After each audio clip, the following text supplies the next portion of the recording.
Thanks for tuning in. I'm Michael Watson, and this is the InfluenceWatch podcast. In this episode, DC lobbyist-funded environmental activists denounce the influence of DC lobbyists on natural resources policy in Alaska. A left-wing outlet acknowledges the abuses of big progressive philanthropy's population control crusade of the mid to late 20th century, and we offer some highlights from a debate on the past and future of the $2 billion+ world of right-of-center advocacy philanthropy. First item, the Alaska Center, an environmentalist advocacy group, is adamant Alaskans deserve a fair process, not one hijacked by DC lobbyists, in opposing Pebble Mine, a proposed copper and gold mine in southwest Alaska. The proposed mine has been stalled in environmental review for the better part of a decade, in part thanks to the work of DC lobbyists, like the League of Conservation Voters and 1630 Fund. Coincidentally, two of the three largest funders of the Alaska Center, according to its website. The third, Tides Advocacy Fund, is a San Francisco-based lobbying outfit associated with big left-wing donor-advised funder Tides Foundation. Helping out the Alaska Center is Salmon State, another environmentalist advocacy group. And it, too, is backed by DC liberal activists, the New Venture Fund, 1630 Fund's charitable stablemate. Both 1630 and New Venture, and therefore Salmon State and New Venture Fund Project, are part of the Arabella Advisors empire of left-of-center dark money that reported combined revenues of $1.6 billion from the period from 2013 through 2017. Capital Research Center covered the Arabella network in a recent special report, Big Money and Dark Shadows, Arabella Advisors' $500 million dark money network. So, rather than the Alaska Center being an independent band of plucky provincials #resisting the machinations of DC lobbyists, they, and at least some of their allies, are themselves backed by the opposite DC lobbyists. Welcome to the sausage factory.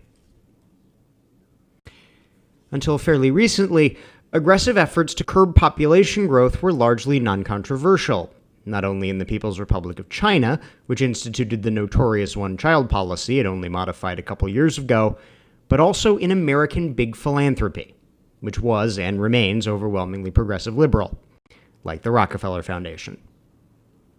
Now, of all places, the Rockefeller Foundation-funded and very orthodox progressive Vox.com is admitting that at least some population control efforts in India constituted, quote, a terrible atrocity. Vox tied the origin of the Ford Foundation's and the Rockefeller Foundation's efforts to promote male sterilization in India to the population bomb, a tract by environmentalist Paul Ehrlich that prophesied that billions would die of famine in the second half of the 20th century, including 65 million Americans. Of course, this didn't happen, in large part due to the work of agricultural scientists like Norman Borlaug, who substantially increased the yields of staple crops, ironically, with financial support from Rockefeller and Ford. Vox credits Douglas Esminger, a Ford Foundation official, with organizing large-scale sterilization programs in conjunction with the Indian Health Ministry. According to estimates, up to 14 million people were sterilized before the mid-1970s. Billboard advertisements showing happy sterilized families were among the methods used to entice men to have vasectomies. In 1975, then Indian Prime Minister Indira Gandhi declared a state of national emergency, granting her the power to rule by decree and suspend civil liberties. She would jail thousands of her political opponents.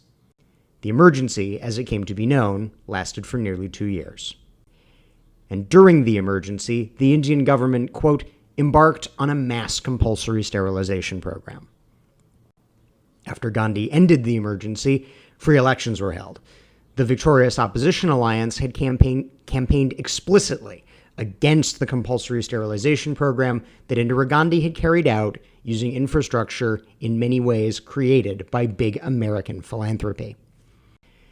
Meanwhile, the ties between big philanthropy and morally abhorrent birth-restricting ideology go far deeper than just the sterilization campaigns in India. As conservative scholar of philanthropy William Shambra noted in a 2011 piece, were it not for the niggling little fact that is now understood to be an utter moral abomination, eugenics would be touted today as one of American philanthropy's most significant and successful undertakings, close quote. The Population Council, a Rockefeller family-created organization founded after the Second World War, dedicated to ending overpopulation, was deeply linked to the American Eugenics Society and funded it in its early years. And while Big Philanthropy and the Population Council have quietly dissociated themselves from their eugenic origins and their former eugenic agendas, at least as of a few years ago, they had not made a full accounting of their roles in moral horrors, like the compulsory sterilizations of India's emergency. And as liberals perhaps start coming to terms with the dark side of their philanthropic history, conservatives are debating how effective their philanthropic efforts have been, especially in the period bracketed by the defeat of Barry Goldwater in the 1964 presidential election and the 2016 presidential election. Capital Research Center's Mike Hartman and his former Bradley Foundation colleague Dan Schmidt started the debate, noting that post-Goldwater, conservative philanthropists, most prominently the Scaife, Bradley, Olin, and Smith-Richardson foundations, spent years and decades building ideas-driven institutions and underwriting efforts, quote, aimed at recovering the political philosophy of the American founding, as expressed most authoritatively in the Declaration of Independence and the Constitution. The recovery of traditional small-r Republican and classical liberal, the two ideologies, while not identical, both underlie the American constitutional order. Interpretations of that political order, perhaps best demonstrated in judicial policy and originalism, is a credit to ideas-based advocacy.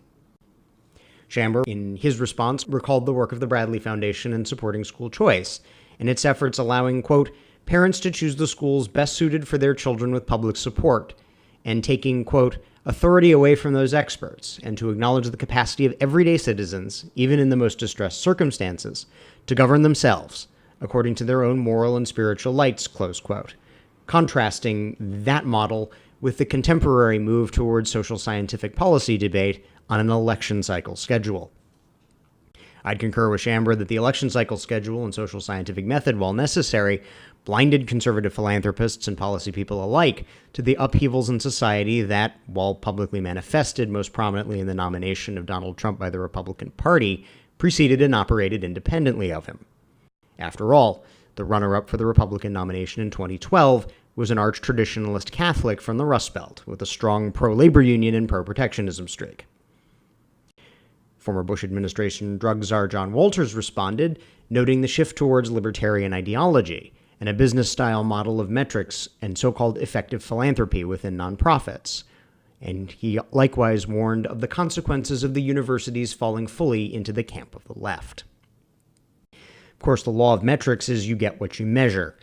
Freedom from a metrics-based analysis creates intellectual space to explore and develop new and specific ideas, even if they are not ripe for public audience or for a fundraising appeal. In his response, Arthur Root Foundation Mark Henry credited President Donald Trump with, quote, a new birth of intellectual freedom on the right, close quote. While new policy approaches and the opportunity for potentially advantageous compromises should of course be explored, the danger of such freedom is the possible abandonment of the very principles conservatives have long set out to conserve, the American constitutional order and some form of market capitalism. Some conservatives, exploiting that intellectual hole created by the president's election, seem to propose doing exactly that. And in so doing, they risk dismantling a coalition with a long tradition of existence to its members and the country at large, that has surely done at least some good in its time. Indeed, part of the problem for conservative philanthropy and conservative policy is that much of its organizing glue issues have been won, some of them for all time. Since 1989, my lifetime, the Soviet Union has entered into history. Violent crime has halved. The abortion rate has fallen to its pre-Roe v. Wade levels. Gun rights have been recognized throughout the country, and taxation has fallen to a level that taxes themselves are a low-salience political issue. That's our show for this week. If you're listening to this on YouTube, we encourage you to subscribe on iTunes or Stitcher, and if you have subscribed, thank you, and please leave us a 5-star rating. We'll see you next week.